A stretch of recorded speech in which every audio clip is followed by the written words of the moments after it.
Whatever happened within this ceremony was to determine our fate. But I didn't realize this at the time. All I know is that when the ceremony was over, Don Alejandro disappeared. It was one of the elders, Rufino, who asked us to continue into the cave and who then led us deeper into this darkness. It seemed to last forever. Then a third time, we entered into a part of the cave system that had another piece of the ceiling that had fallen in, and a beam of sunlight revealed kind of a roundish room that was huge, but it felt cozy at the same time. What I mean by that is the room actually had these giant rocks in it all over, and when you were sitting in there, you felt like you were in a smaller part of the room. It was these rocks that also made me and others feel kind of peculiar. I looked around to a woman who was standing right next to me, and she appeared to be deeply concerned about what she was seeing. She said to me, "Drunvalo, look at these rocks. They look like animals and birds. These rocks look like they're alive." I looked carefully at one that was near me, and it looked exactly like someone had carved into it a 6-foot iguana. It really did look real, right down to the tiny details. The rock underneath it hid the shape of a gorilla, and while the rock next to it appeared like a young male monkey. On the walls were human faces, Mayan faces that seemed to be emerging right out of the solid rock wall. And everywhere, every rock or wall was alive with something that seemed to be coming straight out of the solid rock. It took my breath away. I didn't know what to say to my friend as it was very unusual, but I felt what she was feeling. This was not normal. This was not normal reality in this place. There was an energy that just permeated the very air we were breathing. Then I noticed that Don Alejandro, who had disappeared before, was sitting on a small granite ledge about 15 feet up the side of one of the cave walls. My first thought was, how did he get up there? Because it just seemed kind of impossible. And it was the moment when our entire group was becoming aware that Don Alejandro was observing us. We all became quiet, waiting for Don Alejandro to speak to us or to say something. Instead, he called for Rufino to climb up to him.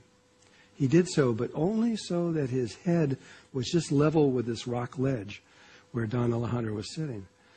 And then Don Alejandro reached into this rock ledge that was evidently filled with water and poured a handful of this water over Rufino's head.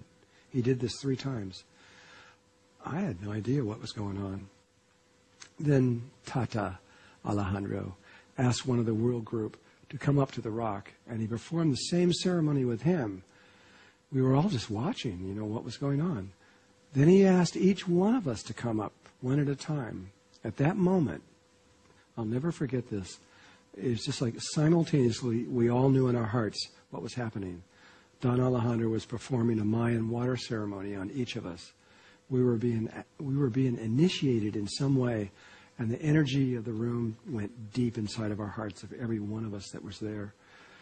Whatever Tato was looking for from us, he must have found it.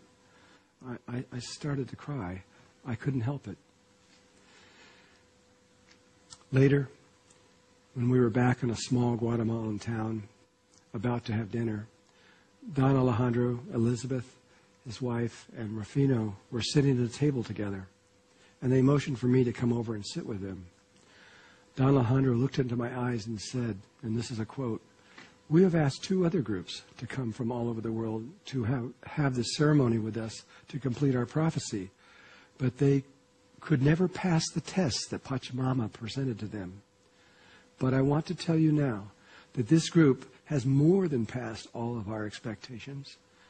You are the ancestors that we have been waiting for." I didn't know what he meant, but he began to cry, and Rufino also began to cry. And Elizabeth, in her female strength, just looked at me and said, "Thank you. Please let all of the sacred group know that they are the ones that we have been waiting for. And now our prophecy can be completed." This was all too much for me. I couldn't help it. I just began to cry too. We just became a big table of babies.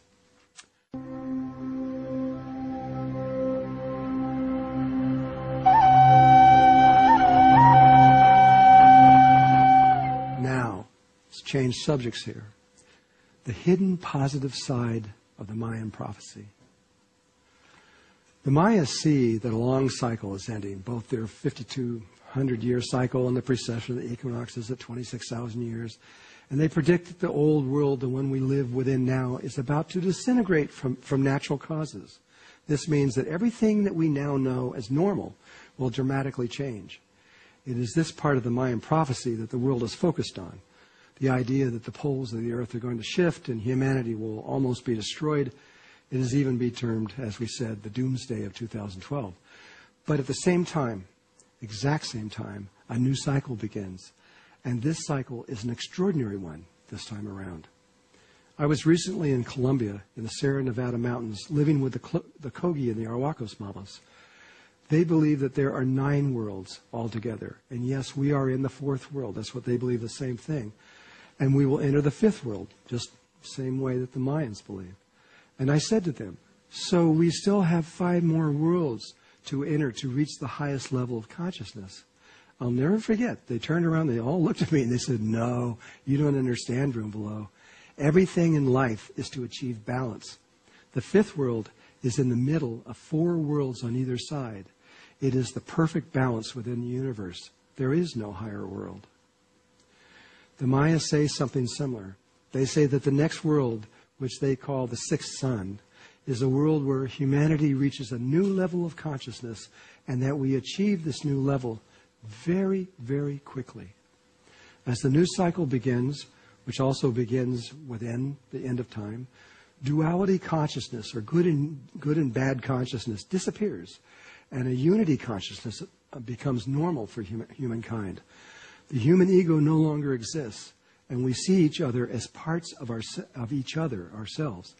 In Maya, when they greet each other, they say, in Lakesh, which literally means, you are another me, and I am another you.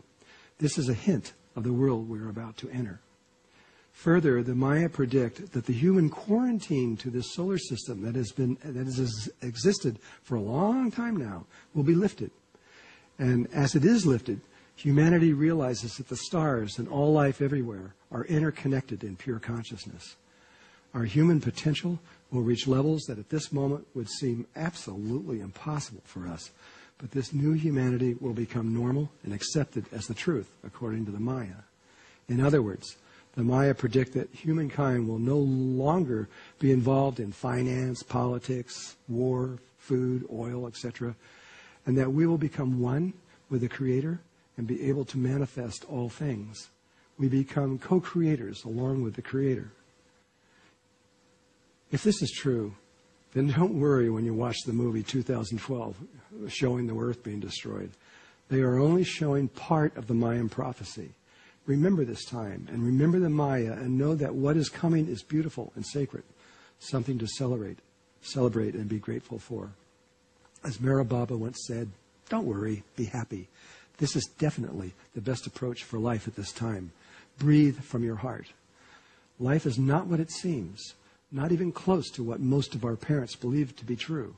We live in a dream that our mind is crystallized into what we call reality. We believe it is fixed and can only change according to the laws of physics.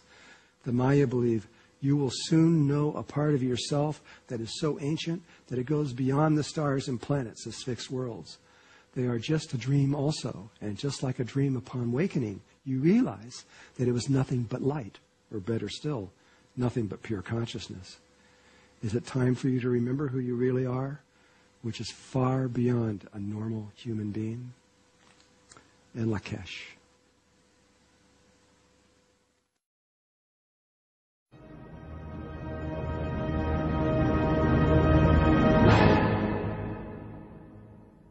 I'd like to, after reading some of them, and I can't even read all of them, I'll do my best to try to answer these.